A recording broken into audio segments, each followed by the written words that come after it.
some of their solutions for enforcement across the jurisdictions. So for those of you who don't know me, my name is Christine Buchanan. I'm the Executive Director of the All Islands Coral Reef Committee.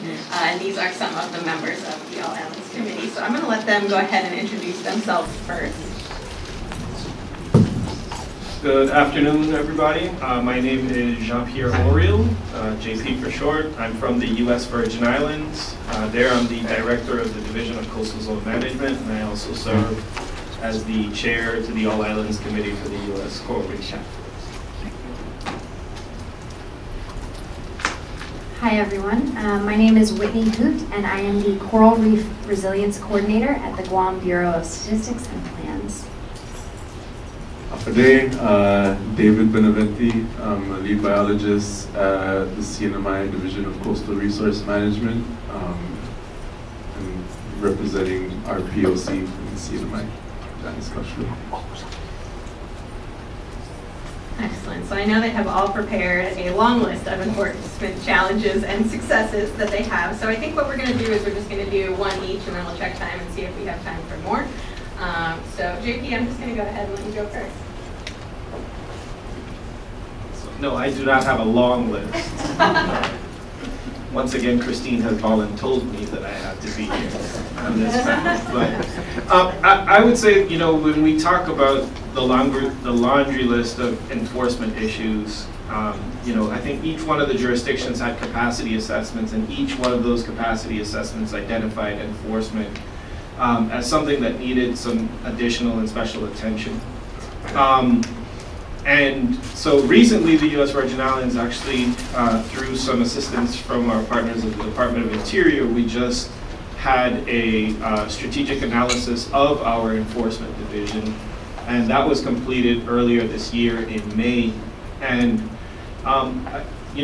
it sometimes is the simplest thing that's right in front of you, not money, not regulations, anything. But I would say our greatest issue is actually bodies. There's something you cannot put on that human resource, and having the actual qualified staff to be out there. I mean, the U.S. Virgin Islands are 3 main islands, total probably around 120 square miles, and they have some 200 square kilometers of area that we're responsible for. And so we have 8 enforcement officers in our department that are tasked with environmental enforcement. And so I would say that our major issue is having qualified personnel and having them properly trained and staffed. I think there are a number of training opportunities. There are wonderful exchanges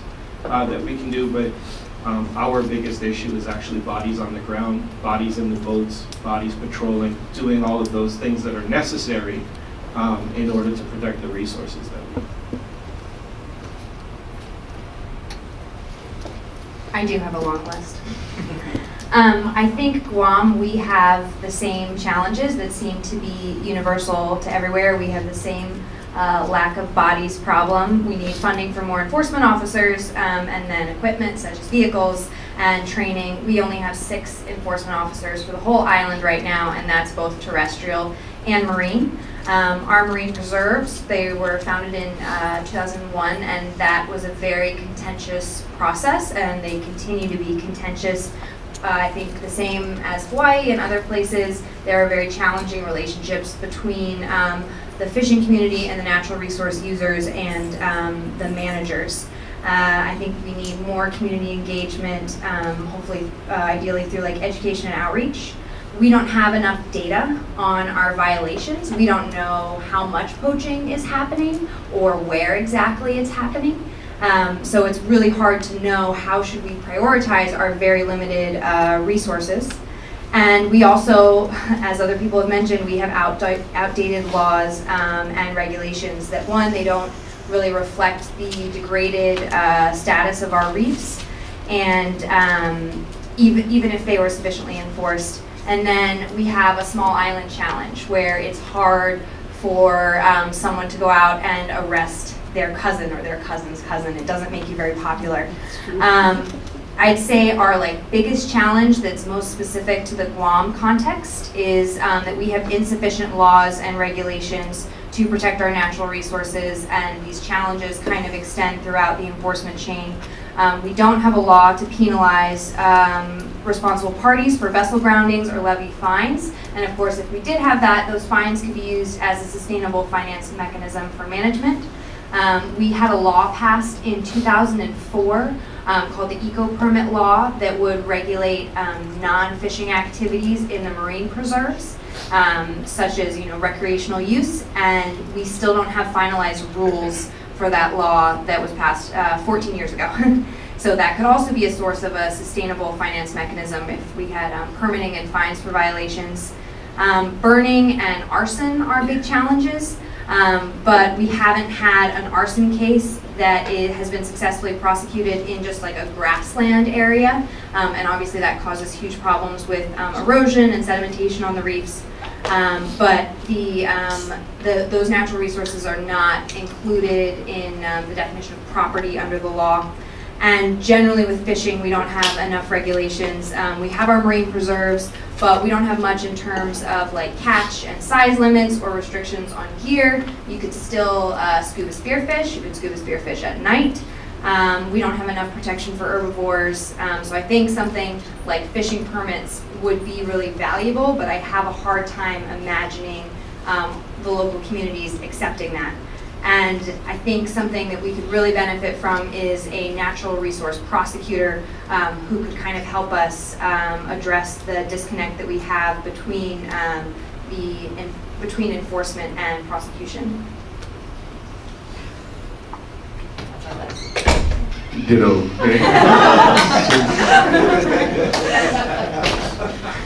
The short answer. I think we echo a lot of the same issues that we have, but for the CNMI, one of the main problems, or the main enforcement challenges we have is the separation of jurisdictional responsibility. So, for example, our office handles developmental permits, but those permits also have to go through approval from 6 other line offices, public lands, historic preservation. So you have all these entities that are kind of in control of small parts of this permit. So to get them to all basically regulate is kind of hard because each entity has their own enforcement officers. So our office has 4 enforcement officers that handle the APCs or the watershed areas, and then Fish and Wildlife enforcement officers handle terrestrial, marine, and MPAs. So it's really balancing that. So sometimes you have people that break those laws and you try and enforce. Well, our office will try and enforce, but then some of the other offices will come in and be like, oh, you don't have jurisdiction there, so you can't really enforce, and then it kind of gets caught up, and then eventually those cases or some of that litigation never really happens. We did have a grounded vessel, a really big grounding 3-4 years ago, and that kind of created this impetus of, okay, we got all this damaged coral, how are we going to go after this, or how are we going to litigate the responsible party, which eventually ended up with legislation being passed so that we can litigate and we can get mitigation for damaged corals, which is a really big step for us because it was kind of one of the first big environmental legislations that have been passed recently. So it's helped us a lot, and we know that we'll be able to litigate in the future. There are some hiccups with it. Who will be the regulating authority, where the money goes to. Recently, because of that, there's been escrow accounts that have been set up to try and use that money specifically for environmental mitigation. So we're working towards it.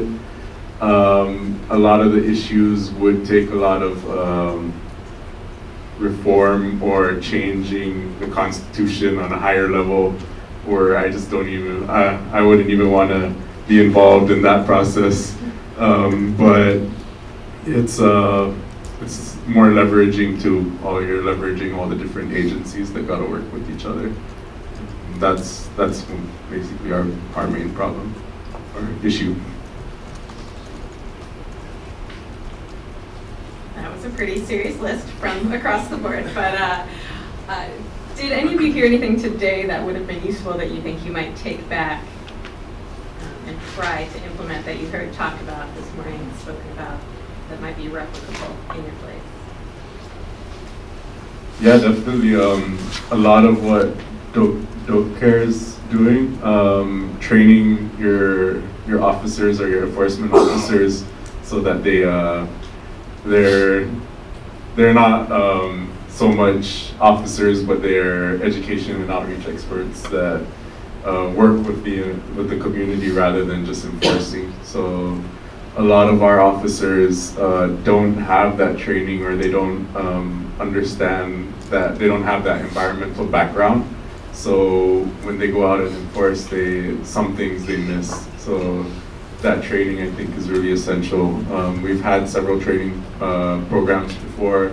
I think with JEA, there's been several training programs in CNMI that have taken our enforcement officers, both from our division and from the Division of Fish and Wildlife, and put them in a room together so that they can actually get trained up, both from the science side, understanding the environment, and then from the law enforcement side.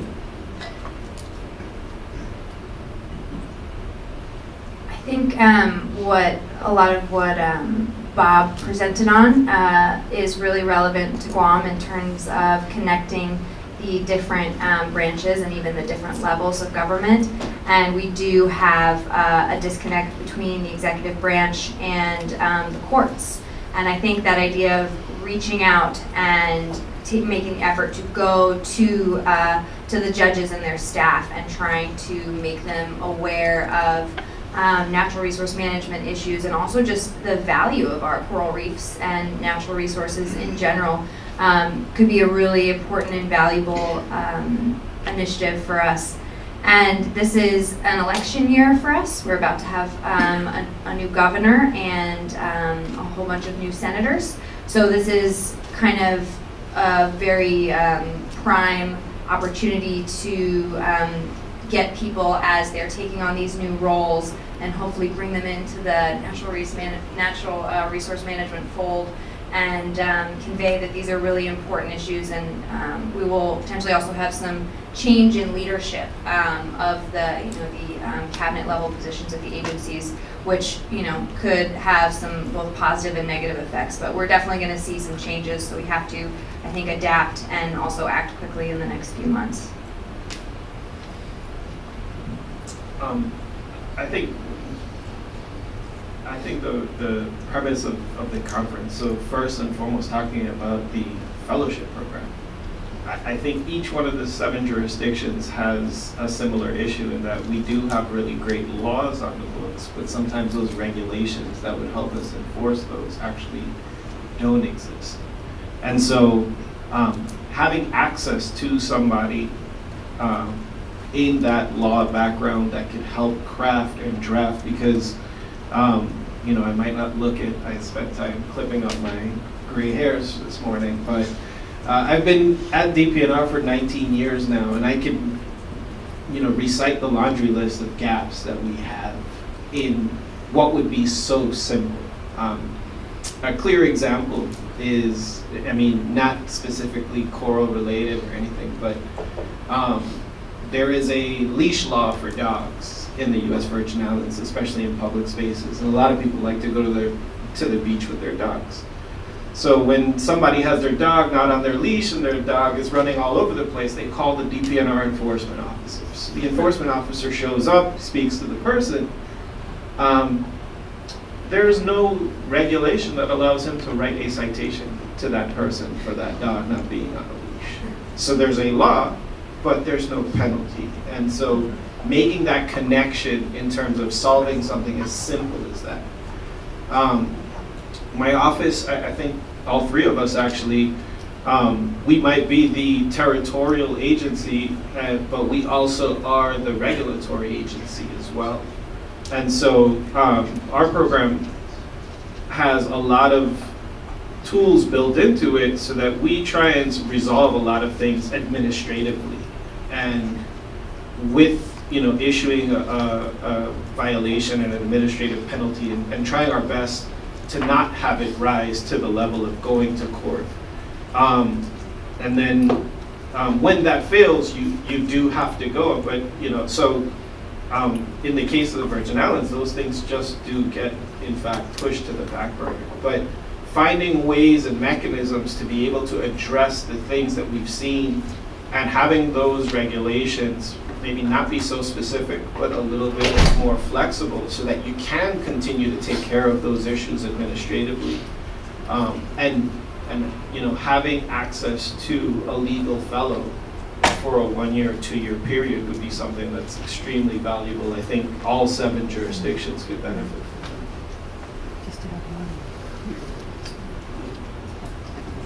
JP, not to put you on the spot again, but you say if you're handling a lot of things administratively, do you think if you had an environmental court system set up in the USVI, you would be more willing to pass those things off?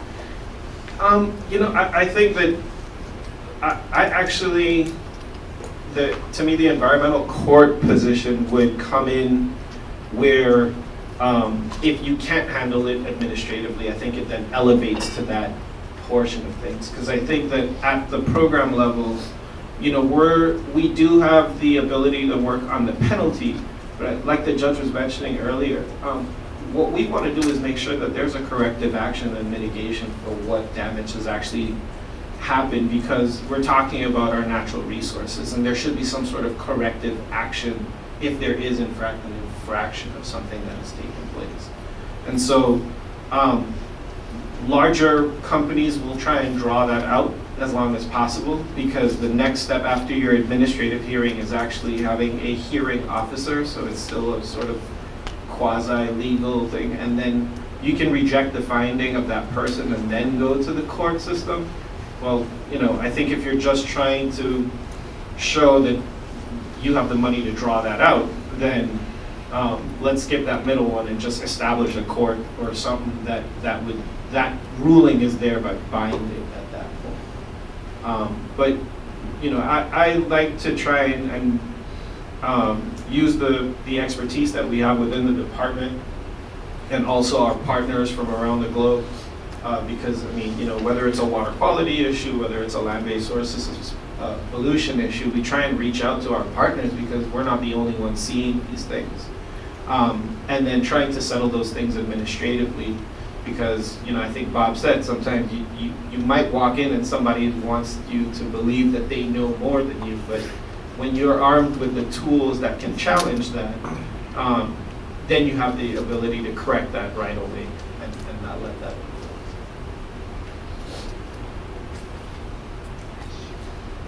So we heard earlier about one fantastic internship.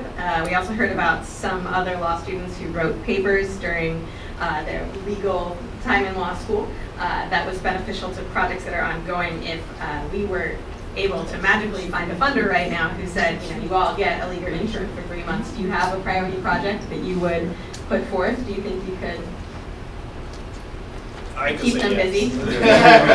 I mean, I can say yes, because as part of the process that we just had, part of that gap analysis actually identified specific portions in our code and regulations where there are these gaps. And so we are, one of those great shovel-ready projects that can actually bring somebody in now and have somebody write and put things into regulation form that would then go to the Office of the Governor or the AG for review, the Office of the Governor for review, and then be put into bill format to go down by the legislature. And speaking for us. Yeah, I think I could come up with a few things. I think we're kind of a step behind the Virgin Islands maybe, and if we had an enforcement chain analysis, I think that would be really useful for us, and kind of starting at the source in trying to get data on violations. we have 5 marine preserves, and in one of them I'm doing a human use study right now where we're going out and we're looking at the snorkelers and the scuba divers who are out in the water with these companies and trying to figure out where they are and how many of them they are, and try to correlate that with reef damage in these areas. And so we've got these interns out there, and this is a really, really visible, this is the P. Baumholz Marine Preserve. It's highly visible, and we thought that there wasn't really poaching in this preserve because there's always people out there all the time. And these interns, every day, they are seeing people spearfishing in this marine preserve. And we had no idea because I don't think anyone had ever really sat out there and watched them. So trying to figure out how can we collect better data to inform how we're going to allocate the limited resources that we have. I think that would be really crucial. And then how can we improve, basically the whole process of enforcement moving forward. Same with JP, like if, not so subtle plug, but if we were to get an intern that could help out with a lot of this regulation writing, that would really help because we do have the laws in place, like JP gave an example. Our example is we have anti-littering law that was passed where we have litter control agents who are deputized to give citations to people that they see littering. And they recently reinstated that program. So over the past year, we've had a bunch of citations that were being written, but there was no follow-up regulation on how to prosecute these people or how these cases were going to be handled. So a lot of those cases did get dismissed, and currently they're working on getting that regulation straightened out so that we know where the funds go. There's a different grading for how bad the offense is. Like if you're just dropping a piece of, or like dropping trash compared to dumping a truckload of trash at the beach. If you don't know, we have dumping areas around the island. People, if you don't want to go to the landfill, you go to a ditch somewhere and you dump your trash. So we've had that issue, and this anti-littering law was supposed to take care of that, but not having that regulation kind of creates, there's no spine or backbone to that law if we can't prosecute these people. So that would be helpful for us.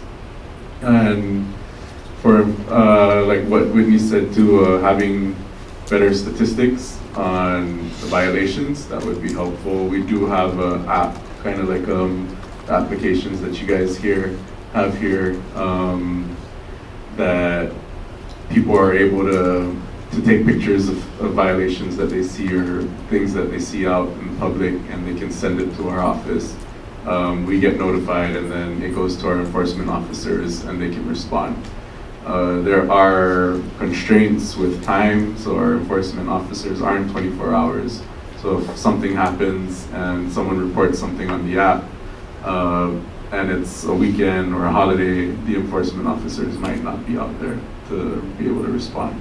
So we're working on those issues, but hopefully we can figure that out in the near future. But I just want to say, like, it's really inspiring to hear about a lot of the work that Hawaii's been doing as far as the judicial side of being able to prosecute these cases. And like the judge said, how it's written into the Constitution that you have to preserve these resources for the next generation. I think that's a really inspirational thing, and kudos to you guys for that. Okay, I think I'm going to turn it over to you guys. Does anyone have any questions, suggestions, solutions?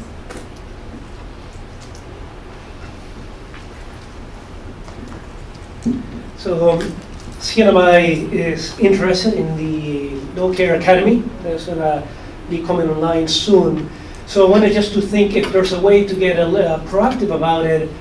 If you go back to your jurisdiction and you say, hey, how are you doing this? Is there an interest from the enforcement agency to be part of this?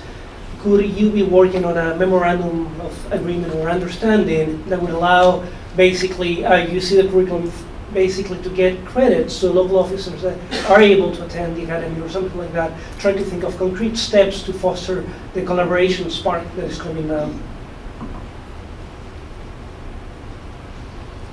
Yeah, for sure. I think that would be like a good incentive also, being able to get credits for these academies and everything, because a lot of our enforcement officers are going to school and to be able to get credits at these enforcement academies would really help. A lot of our enforcement officers deal with not having the materials that they need or the training, so finding a way or a way to incorporate them into that academy would really help.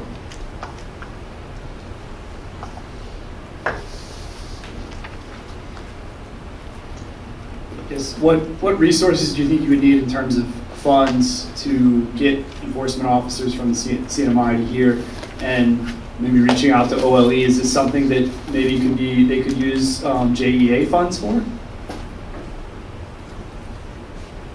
I think we have. There's been several projects in the past. I remember that we've used JEA funds were used for training. So I know it's possible. A project leader that could handle that probably within the enforcement section would be needed. But it has occurred before, so I know it could continue. It's a feasible thing.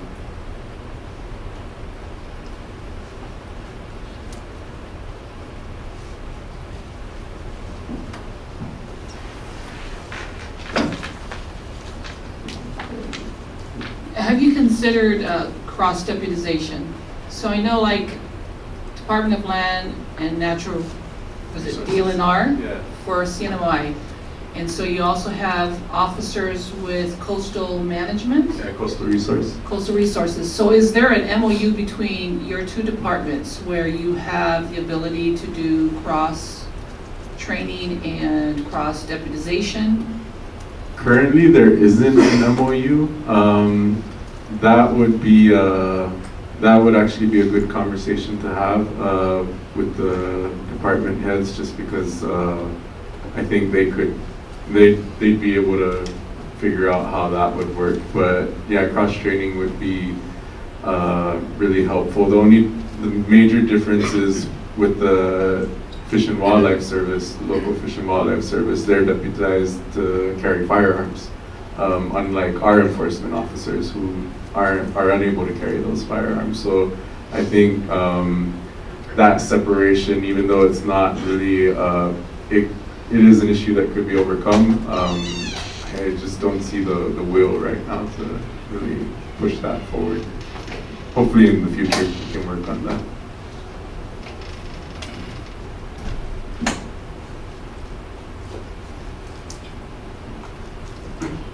Okay, I just quickly wanted to address Whitney. I think you mentioned something about being able to follow the chain of enforcement. Something that CNMI's Coastal Zone Management Program recently instituted over the last 2 years was it's basically, it runs through an interactive mapping interface, but they track their enforcement actions from the initial point of violation through this mapping interface through the entire enforcement and regulatory process, tracking what was done, who was involved, what the timing was in terms of issuance of fines, whether the case is open or closed. And it's a public interface, and so it's in terms of transparency, it's been really useful for people to be able to see how effective that enforcement program is. But like Dave just mentioned, we don't have a MOU with the DLNR and our partners, and bringing them into that enforcement tracking system would be really, really interesting. But I'd encourage you to take a look at that. That could be a double-edged sword too. That could, yeah. That transparency is one thing, but like when you have that level of transparency and you see someone get a citation but never get fined, or there's no follow-up, then you have other people that you permit. They'll be like, oh, well, we saw through this app that they didn't get any fines for something that we had a lesser offense for. So we shouldn't get fined either. So it works both ways.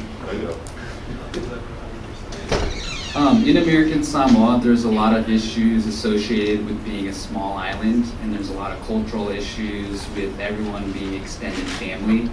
Do you share those same impediments, and have there been efforts to address those impediments? Yes, we share those issues a lot. It is a small island. The community is very small, so we all know each other. We're all related, and that is something that's really hard to tackle. I think personally, it's hard to give your uncle a citation, or it's hard to give your families a citation or anything. So, yeah, that's something that I just, it's hard to, because it's a cultural thing, you know, like, how do you say, okay, culture aside, this is what we got to do, and that's one of those really hard issues. I think we all still deal with that, and anywhere that's a small island, you got to deal with that problem, or not problem, just issues. We definitely have that problem on Guam also, and someone earlier, and I can't remember who said it, but they were saying that the local government, be it state or jurisdictional, is part of the community too.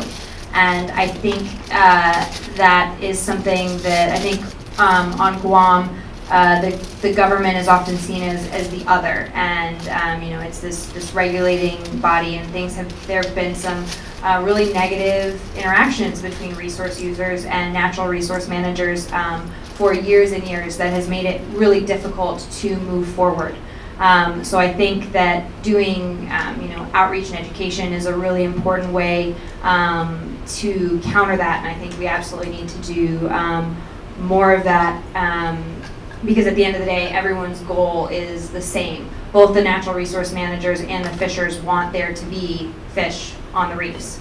But trying to, I think, make it feel like everyone is on the same team and in the same community is a big struggle for us.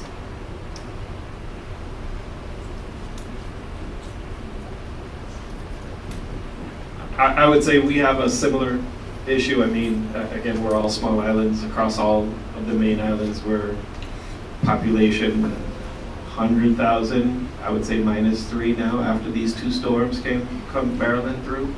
And we also have an additional problem actually, which is cultures and customs from non-US jurisdictions that actually reside in the US territories. So you have a number of islands, for example, where it's part of their culture to eat sea turtles and sea turtle eggs and such, and that is something that is not allowed under the U.S. flag. So, but that practice still occurs, and I would say probably one of the biggest things, and it's one of the things I'm going to talk to Judge Crabtree about, is because we've been in court for sea turtle violations and such, and in the same court, you've seen them issue an $11 million penalty for harvesting of black coral, and then you turn around and issue somebody a $400 fine for harvesting turtle. We can't have that level of disparity, and our office is interested in what's a good way, like how do we start that, to bridge that communication in terms of the resources? Because we understand that there's rulings being made, and they're taking into consideration the fact that that person was not from the U.S., that they grew up eating turtle eggs and such, but they're now under our jurisdiction. So how do we do something like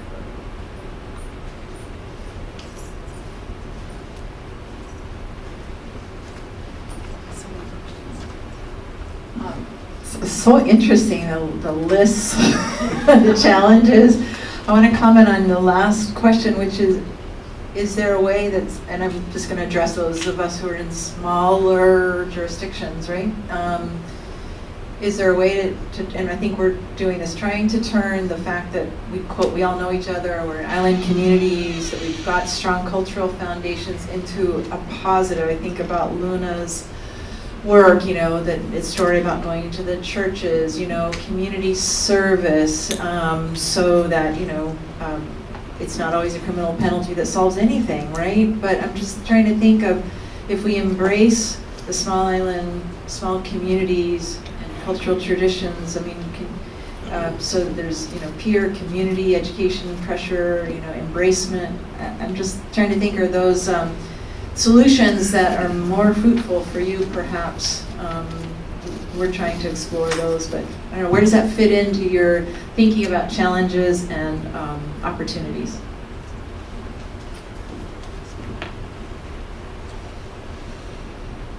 I think the best examples I can give of like leveraging that small community aspect is our education and outreach system. So it's really important. A lot of people think that education and outreach, it's basically delayed gratification, right? You're training the mindset of the next generation to know that you shouldn't do this or you shouldn't do that, or even though it's part of your culture, you can't just take everything. So a big part of our work is the education and outreach aspect of it, leveraging those small communities. So going out to the kids, most especially, I always say I focus on, for coral work and coral conservation, I focus on the younger generation rather than anyone older, because after you get to that certain age, you're like, oh, I know it all. What's this guy normally younger than me gonna tell me that I don't know? And especially in the island communities, you're not allowed to tell your elders what to do. So it's easier to work on, like, I'm working on the next gen, I'm not gonna focus on anyone older trying to change minds. I want to change that next generation to try and get them to understand, yeah, this is who we are, this is our culture, but we can't just take everything. We gotta keep some for the next generation, so that get that mindset going again. And I think sometimes it just requires maybe one champion who, from the community, who is really able to gather people together and bring about change. And I think the media can be really helpful. I think that local media can be really powerful. And on Guam, we have really only had, I think in the past maybe 5 years, environmental activism has started to become a thing, where we've had marches and protests, and there were a couple of development projects that have been shut down because of community, outrage, essentially. And this is, I think that this, with something like overfishing, for example, which is more of a chronic problem, I think it's a little more difficult than something like, oh, they're going to build this building, and we understand that this will have an immediate impact. Let's address it now. But maybe through outreach and education, which we also try to do as much of as we can create champions who really care and can explain to their communities and can kind of bridge that gap between the agencies and these small local communities that we have.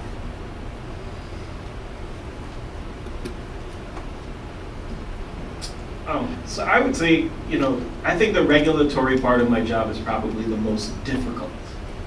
And it's because we live in such small islands, and St. Thomas is about 50,000 people. So, my wife might come to me and say, hey, I need you to bring Harrison to this birthday party, and I'll be like, sorry, honey, I can't. I just hit that girl's father a $20,000 fine, which has happened before. And so, we run into each other at the supermarkets. We see each other at other school functions and those types of things. But I think that part of, and I'm rather fortunate in that my department houses a lot of these cooperating agencies all under the one banner of DPNR. So our enforcement division is in there, our historic preservation office is in there, our environmental protection and EPA and all of those things are all under the same department. And so we can work on things collaboratively without without it being that our different departments are actually competing for funding, against each other or something like that. The other thing that we work on too, though, is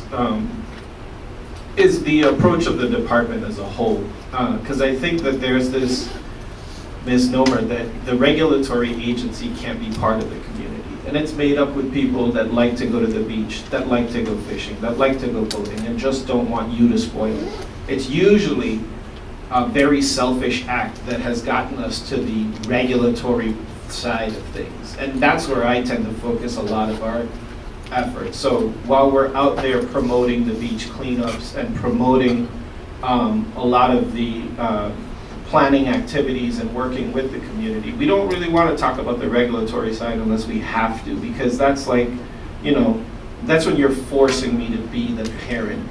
And I don't want to talk about that unless you actually are forcing me to be the parent. I don't want to have to wield that stick, but I'd rather work with you in accomplishing the good that we're all living on these islands for.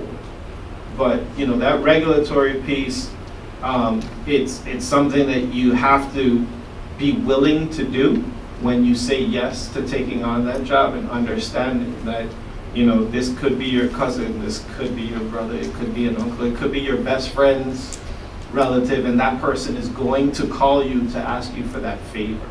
But you've got to be able to manage that, and also know or put forward that, hey, look, the department is not here looking to stop everybody from doing everything. We're trying to make sure everybody's doing it correctly. Judy? So thank you for your presentation so far. It's been very helpful. And so my question is, somebody at a federal agency, I know that resources are a big issue. So if you could think of something other than just a direct funding in need, if you could think of some sort of specific training or specific thing that you think the federal government, and somebody from DOJ, I'm specifically thinking of a need from law enforcement or that sort of thing, what would be on your wish list for collaboration or partnership with the federal government? Well, starting with the USV, I know Puerto Rico actually has some success with this, but a lot, there's an MOU between DNER and the Coast Guard on some of their joint enforcement actions and activities and such. And again, geography dictates a lot of what is and isn't able. I think Coast Guard might have one boat for all 3 islands in the St. Thomas and St. Croix district, whereas Puerto Rico is where the Sector San Juan is, and so they have a lot more resources that they can do an MOU like that. I would say from an enforcement perspective, probably an understanding of what tools are available that could assist the departments with even monitoring some of our protected areas, closed areas, those types of things, having more organized enforcement blitzes or something like that. But just access to some of those resources and tools, and on a consistent basis. Not, let's do something here and then not come back until 15 months later and do it, but set up something where we can say, okay, we're going to do this quarterly over time, and try and make sure that we're catching whatever these infractions are. That type of things is one way, and I know Puerto Rico has some success with that.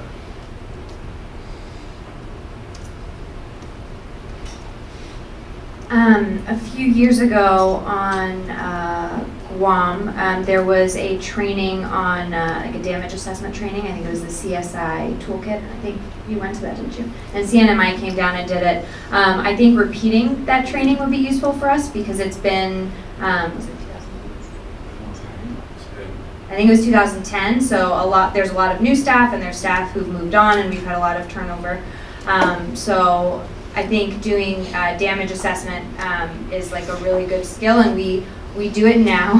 But part of the problem is that we do the damage assessment, and then we can't really even move forward with it because we don't have, like, you ground your boat on the reef, and we can assess it and we can decide if restoration is necessary, but we don't have the law to levy a fine. So I think that could be useful, but I'm trying to rack my brain for like a way to solve our problems without just like a big injection of money, because that would be obviously great. You know, I think something like that really builds the capacity of our staff to assess damages and then figure out how we can move forward from there. One thing that's currently ongoing with our enforcement staff is they've started utilizing drones. So they've been using drones a lot for most of their activities. Like I said, there's only 4 guys that monitor the islands, and the drones have been helpful with sighting companies that are offshore or like in the outer lagoon that are breaking regulations. So the use of that and even more training with technology to be able to expand your capacity, basically. And that's been really helpful. And I don't want to like push for another working group, but that like I can imagine our enforcement chief, he'd be talking to everyone in the room right now because there's so much ideas and things that he could pick up on and he'd be able to use. So that ability to have that group or some kind of group that the jurisdictions or like people can talk together, like people from Hawaii can shoot ideas to people from Saipan, or that would be really useful too. Great. Okay, well, I want to give everyone a chance to continue these conversations, so we're going to go ahead and thank these 3 for